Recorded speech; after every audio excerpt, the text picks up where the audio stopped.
Aquecimento global. O aquecimento global é o processo de mudança de temperatura média global da atmosfera e dos oceanos. A acumulação de altas concentrações de gases de efeito de estufa na atmosfera bloqueia o calor emitido pelo Sol e prende na superfície terrestre, aumentando a temperatura da Terra.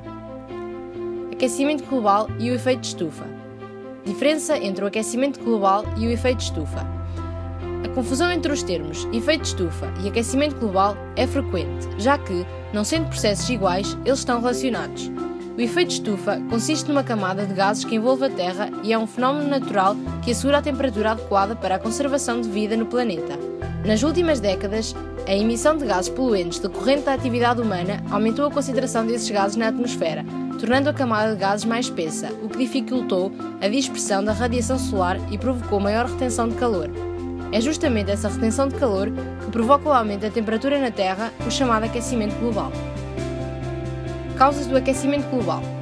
A comunidade científica alerta para as evidências do impacto da atividade humana sobre o clima e considera inequívoco o aquecimento global, revelando dados demonstrativos de que a atual temperatura média do planeta é 0,85 graus Celsius superior à do século XIX, considerando ainda que a atividade humana é a principal causa do aquecimento do planeta.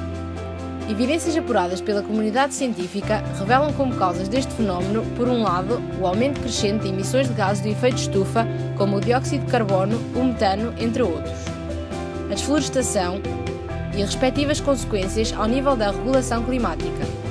As indústrias cuja atividade recorre a combustíveis fósseis são também responsáveis pela emissão de gases poluentes. As emissões industriais correspondem à maior fatia de emissão de gases de efeito de estufa nos países desenvolvidos. Consequências do aquecimento global. O aquecimento global é, atualmente, a maior ameaça ao bem-estar da população mundial e ao equilíbrio da natureza. As alterações climáticas e a intensificação do aquecimento global provocam uma série de alterações no planeta. Mudanças na composição da fauna e da flora, incluindo a extinção de algumas espécies. Derretimento de grandes massas de gelo das regiões polares, provocando o aumento do nível médio do mar, que contribuirá no futuro para a submersão de zonas costeiras, forçando a migração de pessoas. Aumento de catástrofes naturais, como inundações, tempestades e furacões. Desertificação de áreas naturais. As alterações ambientais propiciam a intensificação das áreas secas, ocasionando a formação de desertos. Estima-se que, atualmente, a nível global, haja cerca de 60.000 km² afetados pelo processo de desertificação. As alterações climáticas podem mesmo vir a afetar a produção de alimentos, já que o aumento do nível nas águas e a desertificação afetarão provavelmente diversas áreas produtivas. De acordo com a Agência Portuguesa do Ambiente, as alterações climáticas têm como consequências: custos para a sociedade e a economia. Os danos patrimoniais para as infraestruturas e para a saúde humana representam pesados encargos para a sociedade e a economia. Entre 1980 e 2011, as inundações afetaram mais de 5,5 milhões de pessoas e causaram prejuízos económicos diretos que excederam os 90.000 milhões de euros.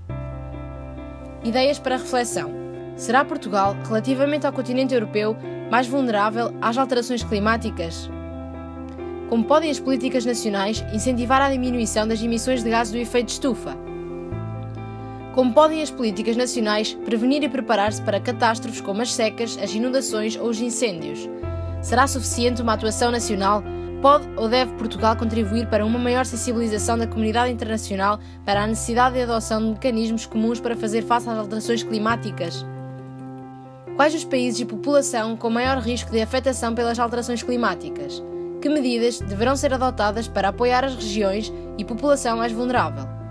De que forma pode cada um de nós contribuir para fazer face a este fenómeno e reverter o aquecimento global? O que significa pensar globalmente, agir localmente?